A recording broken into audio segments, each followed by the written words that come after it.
representante de Ocitran. Ocitran es, primero, que los usuarios tengan la garantía de tener unos servicios de calidad y que sean eficientes. Que los inversionistas también tengan una adecuada asignación de riesgos que les permite un retorno de inversiones. ¿Qué significa eso? Que los inversionistas tengan un marco legal estable que no permita que un gobierno de turno les pueda despojar de su concesión, ¿ya? Y finalmente, con el Estado, garantizar que se provea la provisión de infraestructura. En el Perú nosotros tenemos una brecha muy fuerte en infraestructura, falta desarrollar muchos más aeropuertos, muchas más carreteras, y por lo tanto es necesario promover este tipo de inversión. Ahora, aquí en la región Arequipa nosotros supervisamos 5 infraestructuras a las cuales yo estoy a cargo.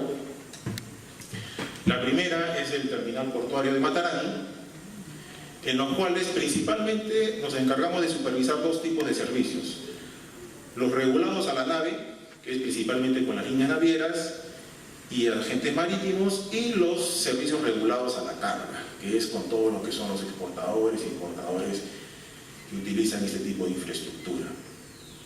Además, el terminal portuario de Matarani ha sido una de las primeras concesiones que hemos tenido como Ocitran. La segunda infraestructura es la carretera interoceánica en el tramo 5, que comprende 854 kilómetros. Parte desde el departamento de Azángaro en Puno y llega hasta Matarani, aquí en Arequipa.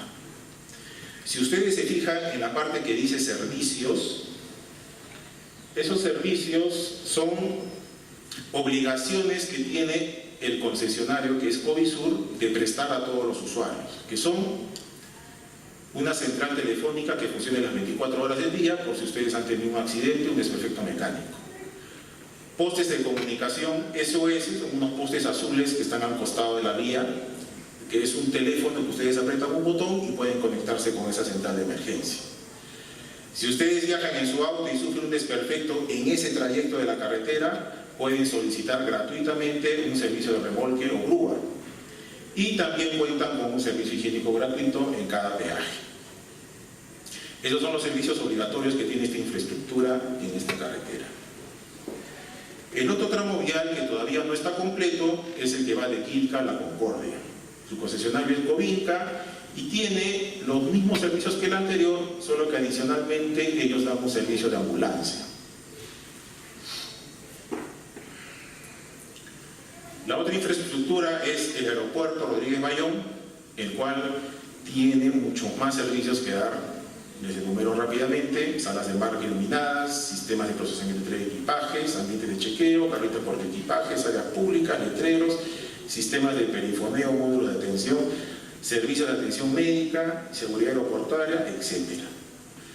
Todos estos servicios son los que nosotros nos encargamos de regular que ellos cumplan, y en caso que no sea así, son susceptibles de una sanción. El ferrocarril del sur, que tiene 854 kilómetros, nosotros nos encargamos de regular, como les mencioné al comienzo, solo la parte de la infraestructura, o sea, la vía férrea, por donde está pasando el tren. Esto. Los servicios que se dan al interior del ferrocarril es competencia de Indecopi o la Dirección General de Caminos del Ministerio de Transportes. En esa vía férrea nosotros nos encargamos de que haya un mantenimiento adecuado, que haya una correcta señalización y un sistema de telecomunicaciones. En este caso hay 2 operadores en esta empresa de ferrocarril. Ahora, lo que les he mencionado hace un momento, si ustedes se dan cuenta, hay varias obligaciones que tienen las empresas concesionarias. Este reglamento, el reglamento de resolución 035/2017, engloba todos los derechos y deberes de los usuarios aplicados a las infraestructuras de transporte en Ocitran. Yo los he resumido con los puntos, ¿no? Derecho a la información, derecho a presentar reclamos, a una atención adecuada, a una calidad y cobertura de servicio, a recibir un comprobante de pago, a no discriminación, reparación de daños, a la seguridad, a libre uso de la infraestructura de transporte. Todos estos derechos que les he mencionado, si alguno de ustedes como un usuario del aeropuerto, del ferrocarril, etcétera, los ve que le han afectado, pueden ser susceptibles de presentar un reclamo. Y precisamente los reclamos en Ocitran se exigen como cumplimiento adicionalmente a los servicios que ustedes vieron que se presentaban en las empresas prestadoras, y en un primer término se presenta directamente a la entidad. Ejemplo, ustedes van al aeropuerto Rodríguez Mayón y ven que los baños están cerrados, no pueden hacer uso del servicio higiénico.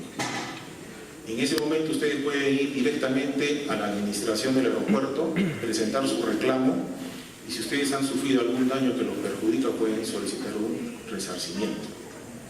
Ese es un derecho que ustedes tienen en esta infraestructura. Igual en el caso de los peajes que les mencioné, se quedan van a ir a la costa de Arequipa y en el camino sufre un desperfecto su vehículo, pueden solicitar un servicio de remolque. Si la entidad no se los quiere dar, pueden presentar su reclamo en el peaje o en las oficinas de Ocitran. Pero, como les mencioné, se presentan directamente con la entidad prestadora y todo el proceso de reclamos solo tiene una duración máxima de 60 días. En caso que la respuesta de la entidad prestadora no sea de o ustedes consideren que es injusta, pueden presentar un recurso administrativo.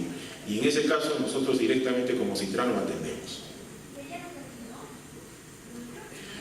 Adicionalmente a los reclamos, ustedes también pueden presentar sugerencias, pueden presentar alguna sugerencia para mejorar el servicio en la carretera, en el aeropuerto, en el puerto, etcétera. Libremente lo pueden hacer a través de la página de Ocitran o visitarnos en nuestras oficinas.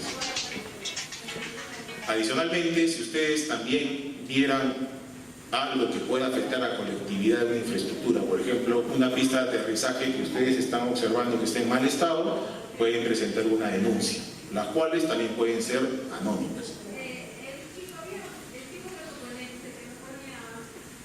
Si ustedes tuvieran alguna duda adicional respecto a lo que les he mencionado, aquí nos pueden visitar. Esta es la oficina de Ocitran en Arequipa. Nos ubicamos en la avenida Lima, esquina con la avenida Ejército, en el edificio Nacia 2. Ahí está el teléfono para que puedan hacer sus consultas, el 270443. Y nosotros estaremos pues gustosos de poder recibirlos y atenderlos. Bueno, eso sería todo de mi parte. Les agradezco mucho su atención. Muchas gracias.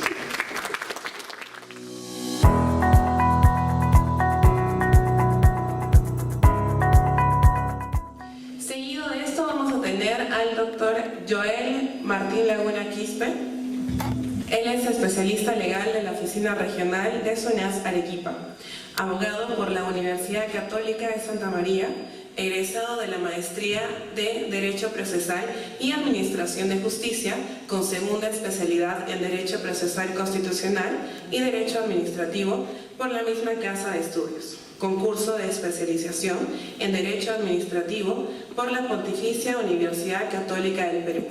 Especialista en temas de protección al consumidor, Derecho Administrativo, regulación de servicios públicos, de telecomunicaciones y saneamiento. La misma vez lo recibimos con un fuerte aplauso.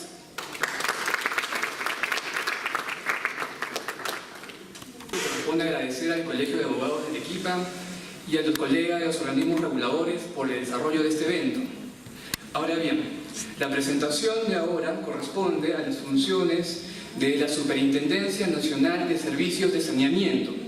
Y para hablar de saneamiento debemos remontarnos a la década de los 90, cuando el Estado asumía un rol de prestador directo de los servicios públicos. Eso cambió, eso varió, quizá a partir de la Constitución de 1993, que en su artículo 60 establecía el principio de subsidiariedad horizontal, y entonces el Estado pasó de ser un prestador directo a ser más bien un agente promotor y supervisor de los servicios públicos. En el caso de los servicios públicos de saneamiento, el Perú afronta un gran reto, porque actualmente hay una brecha que cerrar. Entonces, ese reto requiere de un organismo regulador con auténtica autonomía. Un regulador que no interfiera con los intereses políticos ni tampoco con mantenga la neutralidad con los poderes económicos privados, porque juega un papel importante en la regulación económica de los servicios de saneamiento.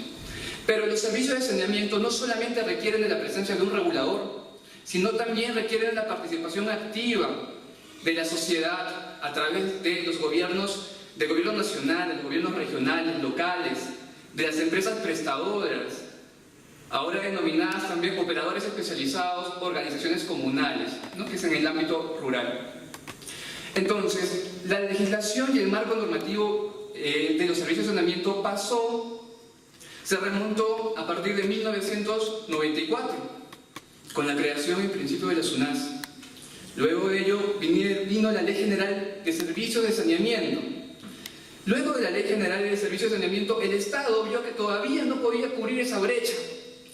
Y entonces, a través de la Ley de Modernización de los Servicios de Saneamiento, incluyó a otros prestadores más. Finalmente, en el 2016, se expidió el Decreto Legislativo 280, que es la Ley Marco de la Prestación de los Servicios de Saneamiento. Pero como SUNAS somos conscientes de que las normas por sí solas no van a solucionar el problema grave y complejo que tiene el Perú en relación a esta materia. Por eso, en esta presentación quiero explicar un poquito cuál es el marco normativo para reflexionar acerca de algunos aspectos positivos, pero también negativos que quiero que tengan en cuenta. ¿Qué comprenden los servicios de saneamiento? Comprenden 4 servicios. El servicio de agua potable, que a su vez está subdividido en componentes: el sistema de producción y el sistema de tratamiento, ¿no? Una cosa es la captación, la conducción, el tratamiento en sí mismo y luego la distribución final al usuario. Luego comprende el sistema de alcantarillado sanitario. Para el sistema de alcantarillado sanitario, actualmente en Arequipa operan 2 plantas de tratamiento de agua residual, ¿no? Pero el sistema de alcantarillado sanitario comprende los sistemas, a su vez, de recolección, impulsión y entrega a la planta de tratamiento, ¿no?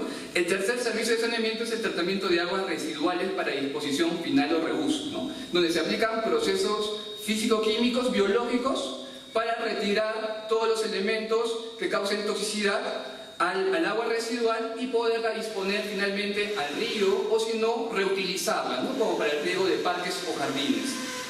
Y finalmente la disposición sanitaria de excretas, muy olvidada ciertamente, y a partir de estos últimos cambios normativos recién ha tomado realce, que sobre todo se aplica en el ámbito rural, donde no hay alcantarillado sanitario.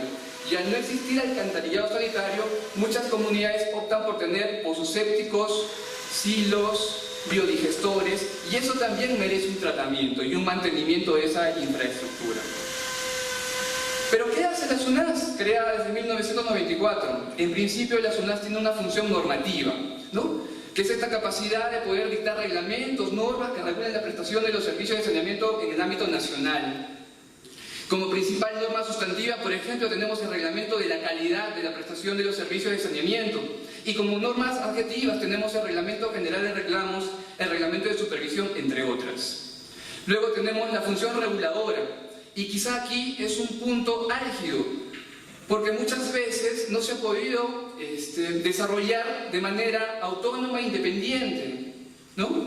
La SUNAS tiene la capacidad para poder fijar y revisar las tarifas de agua potable y de alcantarillado a nivel nacional.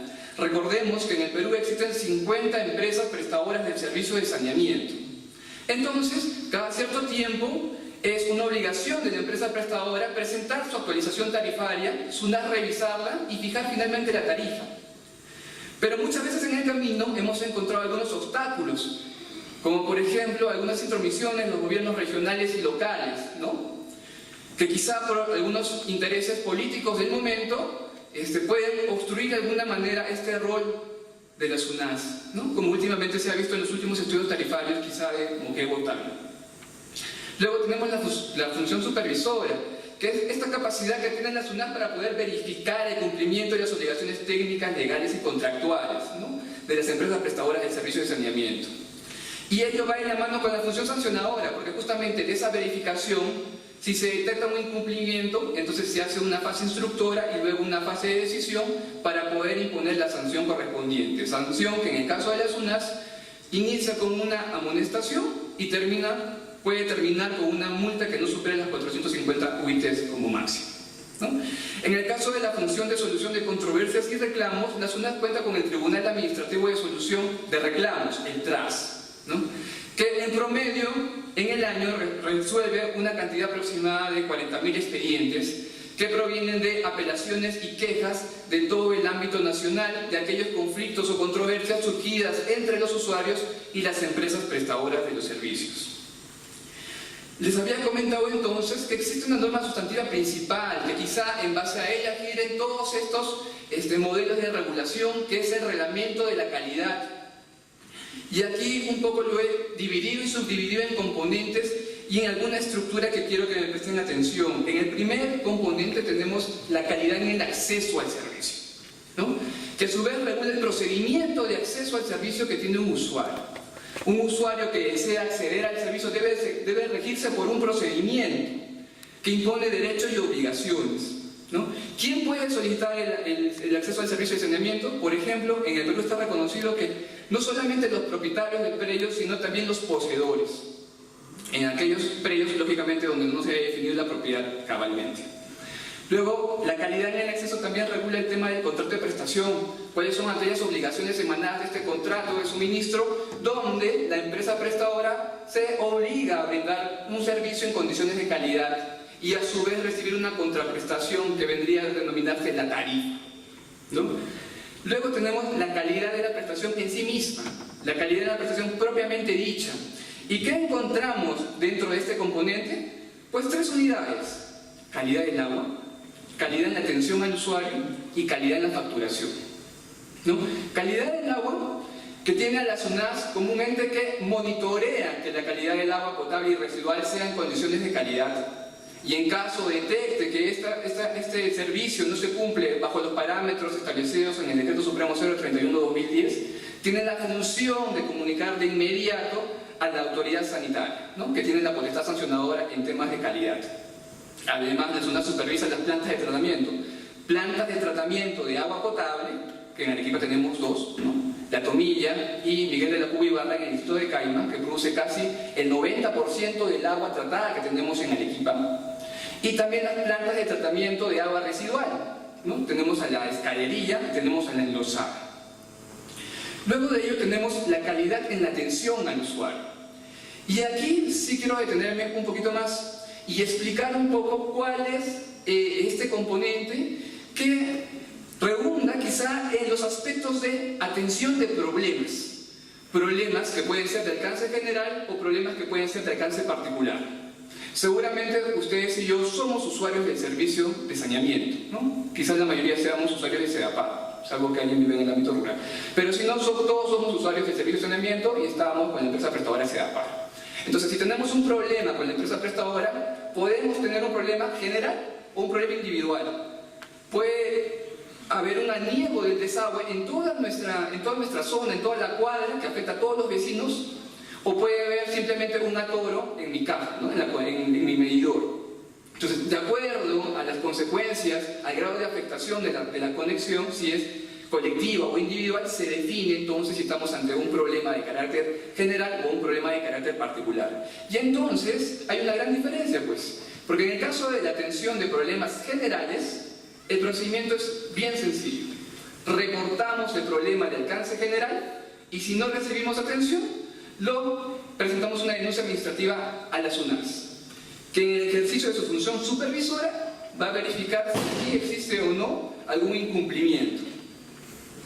Luego de ello tenemos la atención de problemas particulares, ¿no? Que quizás sea lo más común, lo más corriente, lo que a todos nos puede pasar y nadie está libre, ¿no?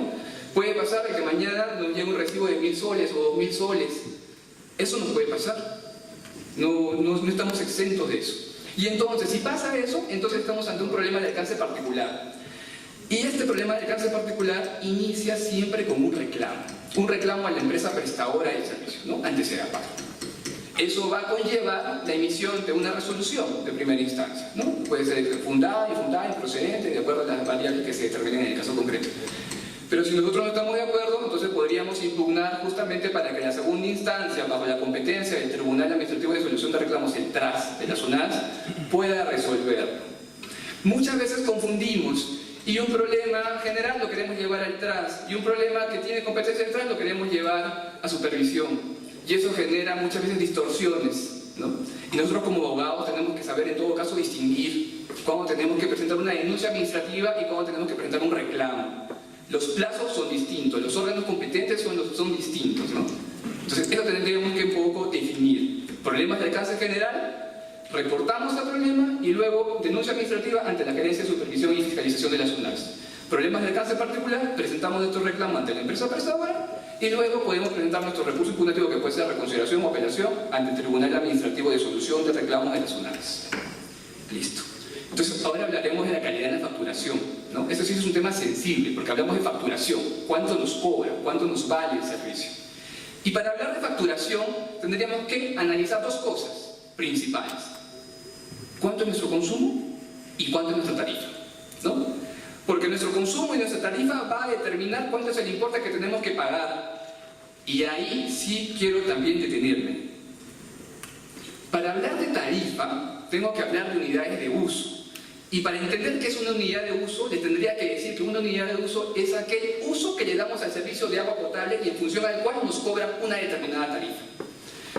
¿Cuántos usos le podemos dar? También definidos como categorías, 5 actualmente.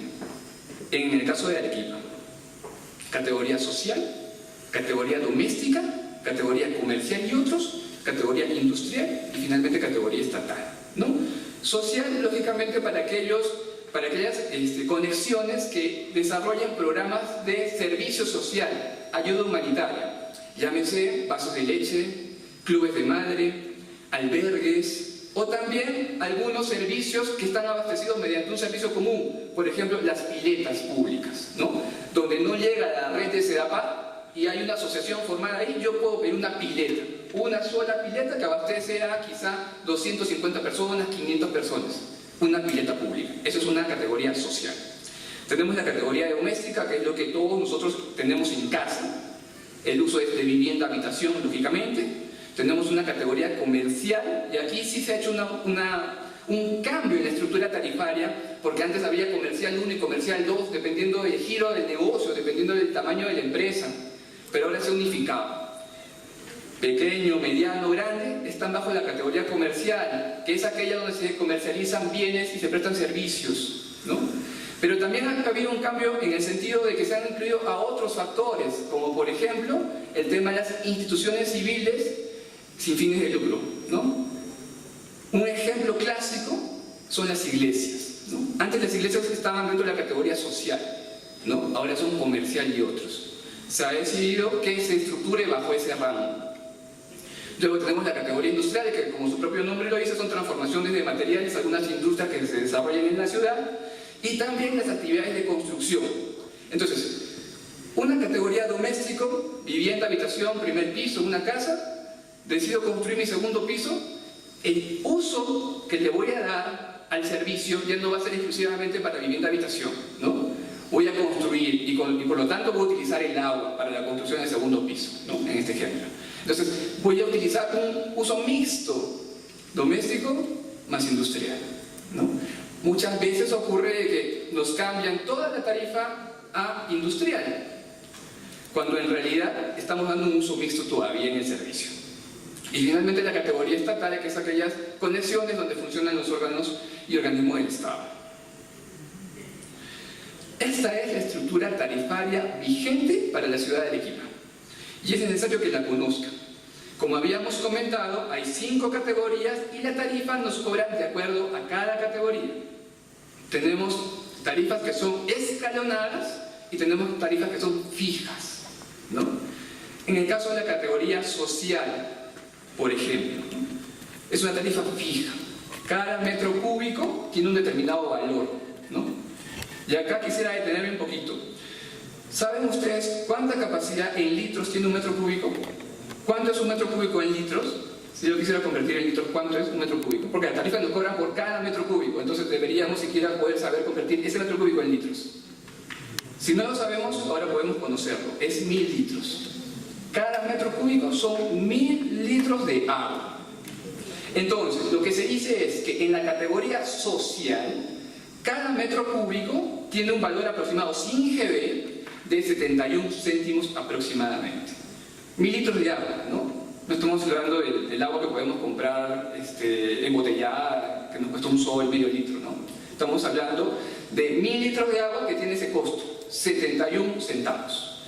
En el caso de la categoría doméstico, sin embargo, tenemos escalas. ¿Y por qué escalas? Porque lo que se trata es de promover el uso eficiente y ahorro del agua. Porque la categoría doméstico, como comprenderán, es la categoría de mayor cantidad de conexiones. Entonces, si consumes menos, pagas menos. Eso está establecido en este rango. De 0 a 10, cada metro cúbico, 71 céntimos. De 10 a 30, cada metro cúbico se incrementa. Ya no es 71, pasa a un sol con 24 céntimos, ¿no? Y de 30 más, cada metro cúbico vuelve a incrementarse y son 2 soles con 86 céntimos. Entonces, en la medida que nosotros consumamos menos, pagaremos menos porque nos encontraremos en las escalas de 0 a 10 o de 10 a 30. Pero si por ahí consumimos más, entonces ya estaríamos en la tercera escala, ¿no? Ahora, en el caso de la categoría comercial e industrial, como ven ahí en las láminas, la tarifa por metro cúbico es igual, 4 soles con 55. Entonces, ¿dónde está la diferencia? La diferencia está en el desagüe. Si ustedes ven en la parte paralela, tenemos también comercial e industrial, esto es el volumen de alcantarillado por metro cúbico, y es, en el caso de comercial, 1 sol con 86 céntimos, y en el caso industrial, 3 soles con 38 céntimos. Lógicamente, quien hace descarga luego de una actividad productiva, luego de una actividad industrial, es mucho más pesado tratar esa agua que quien hace descargas de una actividad netamente comercial. Una tienda, un snack, una librería que tenga punto de agua, ¿no? Entonces, por eso es la diferencia en el valor del alcantarillado. Y finalmente, en el caso de la categoría estatal, tenemos que es una tarifa fija, sí, por metro cúbico de agua, 3 soles con 51 céntimos. Ahora, ¿cómo se calcula? Acá tenemos que hacer dos cálculos, ¿no? Primero, de acuerdo a nuestro volumen de consumo, tenemos que sacar nuestro monto a pagar por agua y a eso le sumamos el alcantarillado, ¿no? Entonces vamos a tener dos indicadores ahí, agua más alcantarillado. Pero también la estructura tarifaria contempla aquellos casos donde seamos usuarios nuevos del servicio, o si no, aquellos casos donde teniendo medidor luego nos retiraron el medidor y entonces ya no hay un promedio que calcular y se llama asignación de consumo. La asignación de consumo es una tarifa fija. Consuma menos o consuma más, pagamos igual, ¿no? En el caso de categoría social están en 15 metros cúbicos, igual que la doméstica, igual que la industrial. Que la comercial, perdón. En el caso de la industrial sí son 50 metros cúbicos y en la estatal son 95 metros cúbicos. Ahora, esta estructura tarifaria rige, como dice ahí la lámina, para Arequipa metropolitana exclusivamente, ¿no? Si nosotros vamos a otras partes de la región, vamos a Camaná o vamos a Cotahuasi, vamos a encontrar justamente que la tarifa difiere. No es igual. El monto que vamos a pagar aquí en Arequipa es distinto que lo que pagamos en Cotahuasi, lo que pagamos en Chuquibamba, lo que pagamos en Aplao o en Mollendo. Porque actualmente la estructura tarifaria está basada en un esquema de subsidios cruzados, ¿no? Entre categorías y entre sectores de la población. Ahora aquí les quiero presentar el recibo, ¿no? Aquí en este recibo lo que quiero que tengan en cuenta primero es la conexión. La conexión es como el DNI, ¿no?, de nuestro servicio. Cada vez que vayamos a hacer un trámite ante SEDAPAR o quisiéramos hacer un trámite ante la SUNAS, necesariamente nos van a pedir la conexión, ¿no? Si no lo podemos memorizar, al menos podemos tener un recibo en la mano para de ahí sacar los 7 dígitos que contemplan nuestra conexión. Luego tenemos la categoría. Si ustedes revisan en casa sus recibos, casi todos deben ser domésticos, ¿no? Casi todos deben ser domésticos. Y acá puede variar, entre social, entre comercial, entre industrial, entre estatal, dependiendo. Pero en este caso, en el ejemplo, es doméstico. Y tenemos el consumo. En este caso son 71 metros cúbicos. Como vemos, al costado tenemos las lecturas, ¿no? Un L punto anterior, al costado L punto actual. Esos numeritos que ven ahí es el aforo del medidor, es la lectura del medidor, ¿no? Son los metros cúbicos. Ese medidor, que ya debe tener seguramente varios años de uso, el 18 de enero tendría una lectura de 2.334 metros cúbicos, ¿no? Y al siguiente mes tiene una lectura de 2.405. La diferencia de lectura y lectura nos da el consumo, ¿no? Acá también quiero que aprecien el tema del rango promedio de consumo en este usuario. En esa gráfica figura que el usuario en promedio antes pagaba alrededor de 30 metros cúbicos, ¿no? Esa es la misma gráfica de los meses anteriores. Los 5 meses anteriores al último, donde se dispara el consumo, es un consumo promedio, que casi todos hacemos, porque si todos le damos el mismo uso al servicio, probablemente vayamos a pagar en promedio lo mismo, ¿no? Pero puede ser que en un mes se incremente este consumo, como en este ejemplo. Para ese problema del incremento de consumo hay un elemento que la regulación de los servicios de saneamiento, quizá como pionero, han contemplado, ¿no? Que es el consumo atípico, que lo trataré más adelante, ¿no? En el ejemplo lo que quiero que en todo caso puedan captar ¿es importante la conexión? Sí. ¿Es importante conocer nuestra categoría? Sí. ¿Es importante saber cómo hace la diferencia para calcular nuestro consumo? Sí. ¿Es importante que llevemos un promedio anterior y podamos comparar cuál es nuestro promedio anterior con la lectura actual? También, ¿no? Este usuario, por ejemplo, de pagar 56 soles mensuales en promedio, ha pasado a pagar 249, por ejemplo. Ahora, cuando hablamos de consumo, tenemos que tener en cuenta 3 factores. El consumo puede ser, la regla general lo dice, por diferencia de lecturas, que es lo que acabamos de ver, ¿no? Simplemente hacemos la comparación de las lecturas mensuales y con eso extraemos el consumo mensual. Pero ¿qué pasa si nos tenemos el medidor, pero no nos retiran? Entonces ahí se aplica la segunda modalidad de facturación, el promedio, ¿no?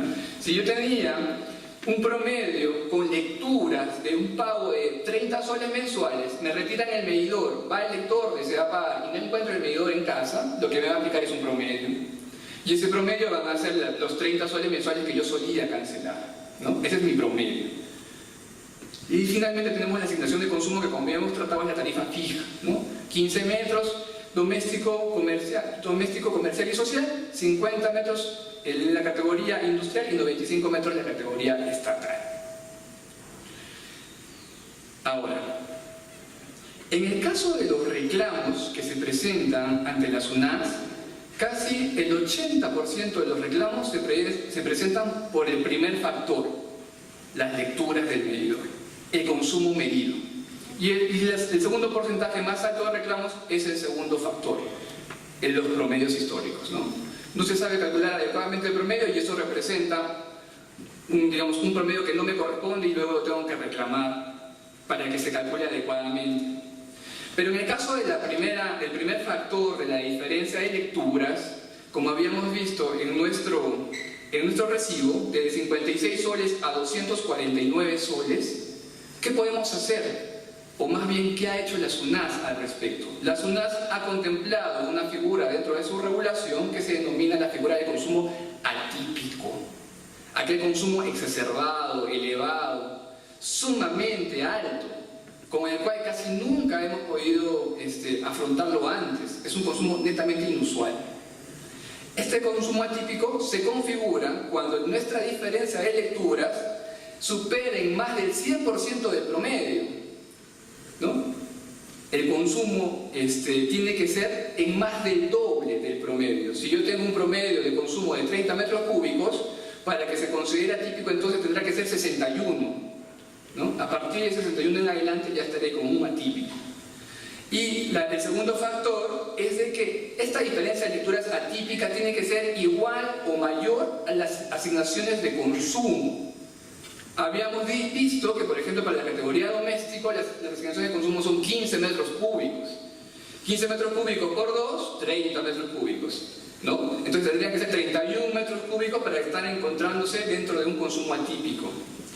Y este consumo atípico, esta protección adicional que otorga la SUNAS a los usuarios, solamente aplica para los usuarios de la categoría residencial. Quiere decir, para los usuarios de la categoría doméstico, para los usuarios de la categoría social, como habíamos visto, y para aquellos usuarios también, y esto es a partir de una jurisprudencia emitida por el tribunal, para aquellos usuarios mixtos, que dentro de sus varias unidades de uso, una de ellas sea o doméstico o social, ¿no? Entonces, en el ejemplo que le había puesto de la casa donde construimos un segundo piso y nos cambian la categoría y nos ponen industrial, eso es un uso mixto. Y ahí también estamos protegidos bajo esta figura de consumo atípico. Y lo digo protegidos, ¿por qué? ¿Qué representa un consumo atípico? Un consumo atípico representa que la empresa, ese consumo que detecte en la lectura, primero me lo comunique, me informe. Señor, hemos detectado esta lectura atípica en su conexión. Vamos a proceder a hacer una inspección al interior del predio, porque quizá existe una fuga. Y digo quizá porque ahí recién se va a determinar, ¿no?, si es una fuga visible o no visible. Entonces, ¿qué pasa? Me hacen la inspección, no me detectan ninguna fuga, mis instalaciones están ok, entonces seguramente ese consumo atípico ha sido generado por un factor distorsionante ajeno al uso que le he dado al servicio. Y si es así, la norma dice de que no se debe facturar al usuario lo que el medidor marca. Los 61 metros cúbicos no, eso no va. Va lo que el usuario pagaba en promedio antes, los 30 metros cúbicos, ¿no? Entonces, esa protección, esa garantía adicional que tiene el usuario es siempre y cuando no se detecten fugas en la inspección interna. Pero muchos dirán, las fugas pueden ser visibles o invisibles. Puede ser que yo no la haya detectado, pero que exista ahí y un especialista sí, justo ahí en el baño aparece la fuga, ¿no? Era invisible todo el tiempo y usted, hasta que me dijo que estaba ahí, yo no la pude detectar. ¿Qué hago frente a eso? Bueno, la norma también ha extendido sus alcances y determina que para el caso de una fuga invisible, lo que tiene que hacer la empresa es darle un tiempo prudencial al usuario para que la repare, ¿no? La norma dice no mayor a 15 días, pueden ser 10, pueden ser 5, pero un tiempo que no supere ese plazo para que la repare. Y entonces, si el usuario diligentemente cumple esa obligación de reparar esa fuga, no me van a cobrar el consumo atípico, me van a cobrar mi promedio, lo que yo estoy acostumbrado a pagar, ¿no? Obviamente que si yo no reparo la fuga y me zurro en lo que dice el especialista, ahí sí la norma establece de que yo pueda o tenga la obligación de pagar lo que el medidor marca, el consumo atípico, ¿no?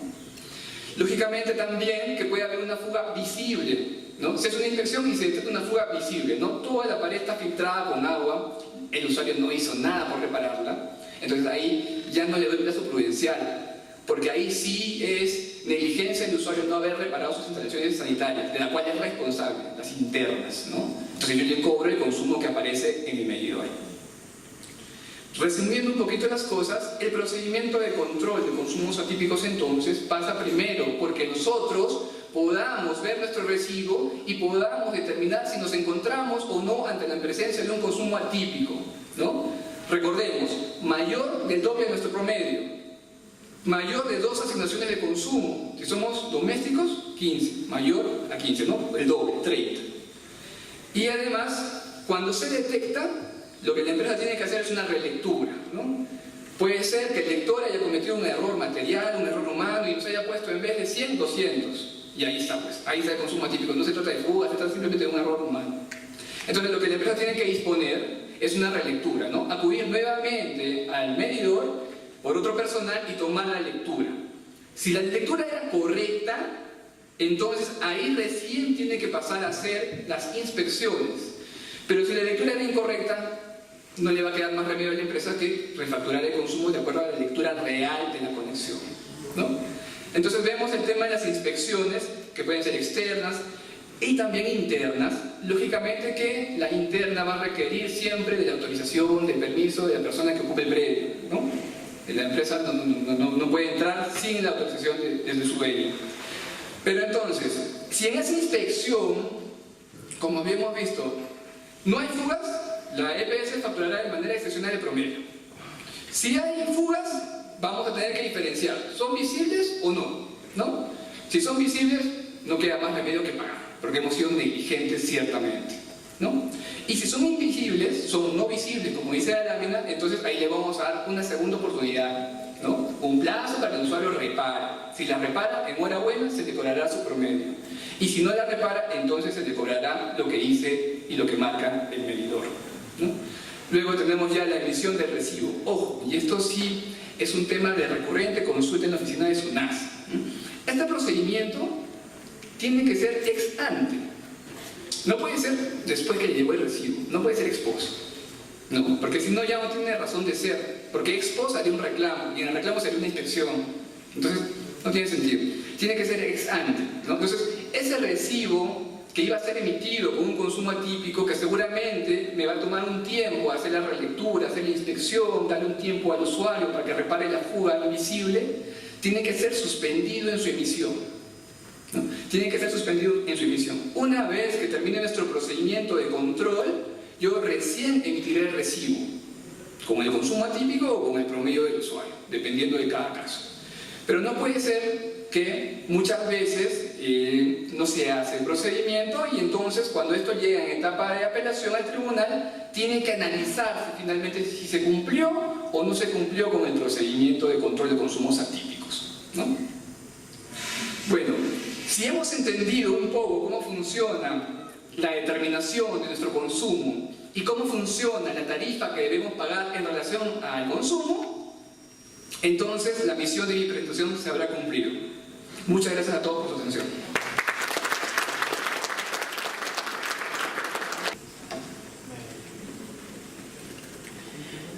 Listo, agradecemos por tan interesante ponencia. Sí, el doctor Joel Martín Laguna Quispe.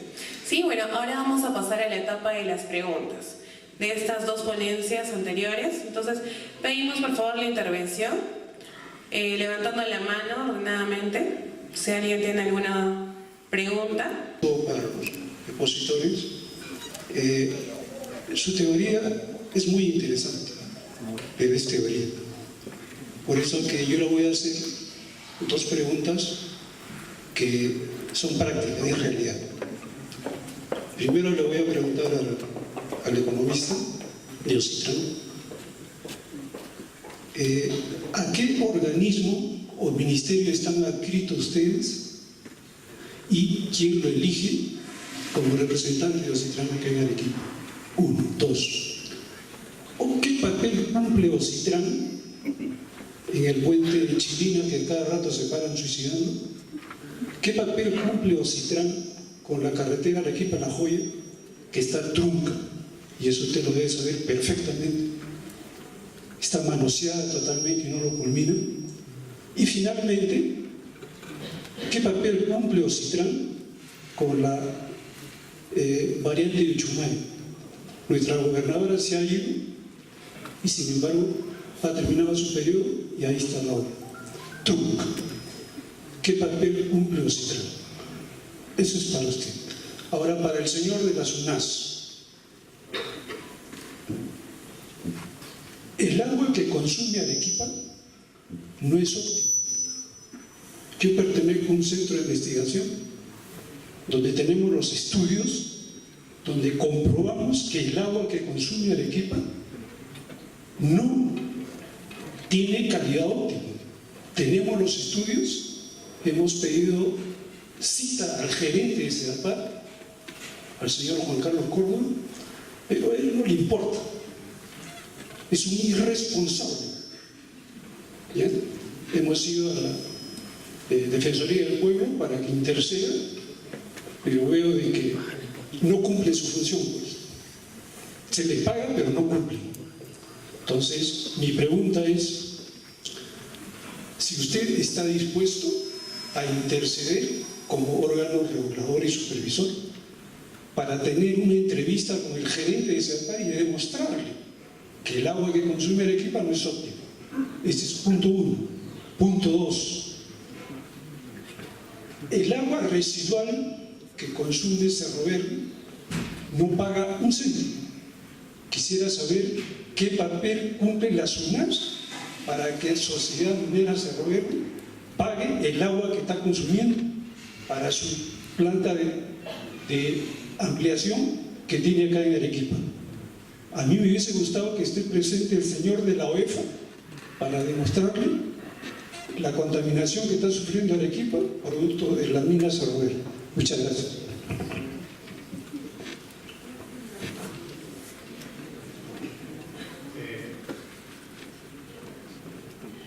Bueno, primero agradecer su pregunta respecto a qué entidad está adscrito Ocitrán o si está adscrito a la Presidencia del Consejo de Ministros, a la PCM, pero es un organismo autónomo técnico.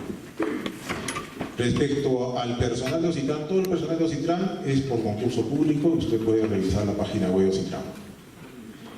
Respecto al puente de Chilinda, la variante de Uchumayo, esas son infraestructuras que no han sido concesionadas por el Estado peruano.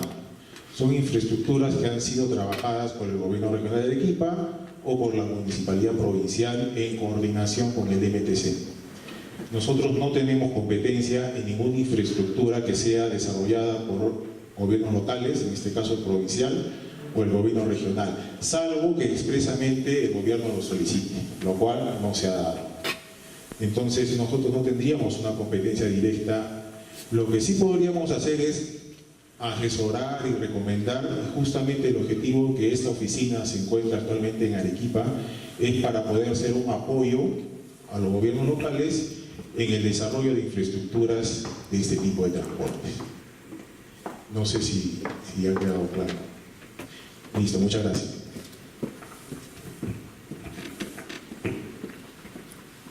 Igualmente corresponde agradecer la pregunta y el ánimo con la que la formulan.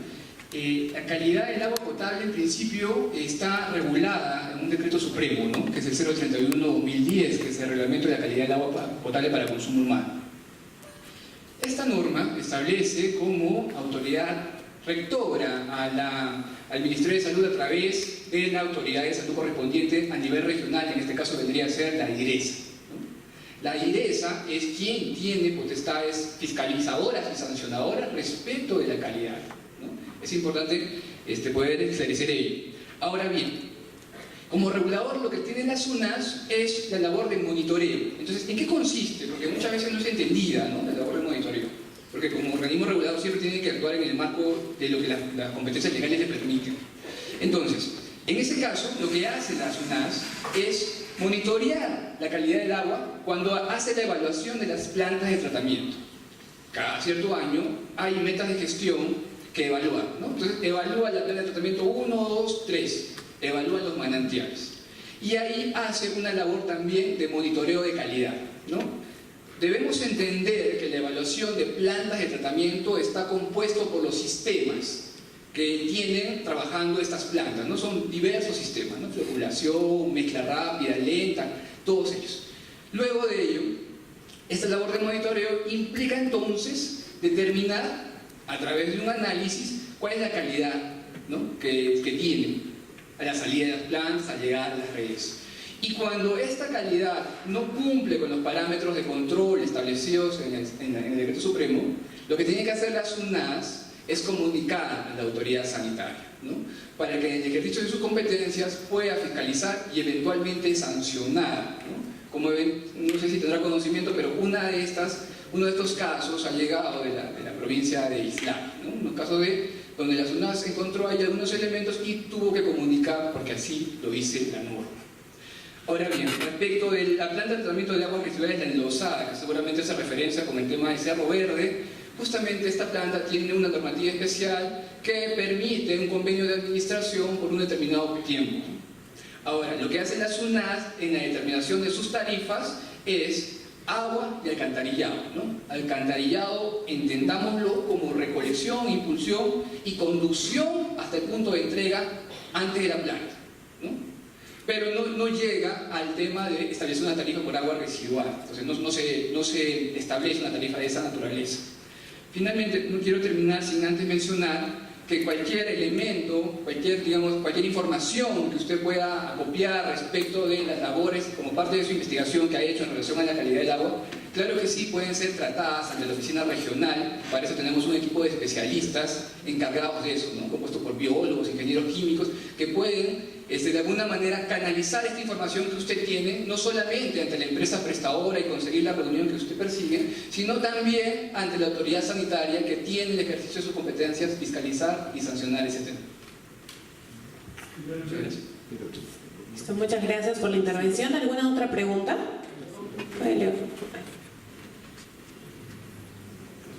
Finalmente, cuando yo digo que el agua que consumimos no es óptima, son datos oficiales de IRESA. Ojo, no son datos creados y hacemos todos los estudios y llegamos a la conclusión que no es óptima. Nosotros como institución, yo pertenezco a un centro de investigación, nosotros nos vamos a aproximar a la SUNAS porque ustedes han hecho una convocatoria para que la sociedad civil participe. Vamos a aproximarnos y ojalá que su teoría se lleve a la práctica. Muchas gracias. Listo. Nuevamente, por favor, agradecemos con un fuerte aplauso a nuestros dos expositores anteriores. Agradecemos a las personas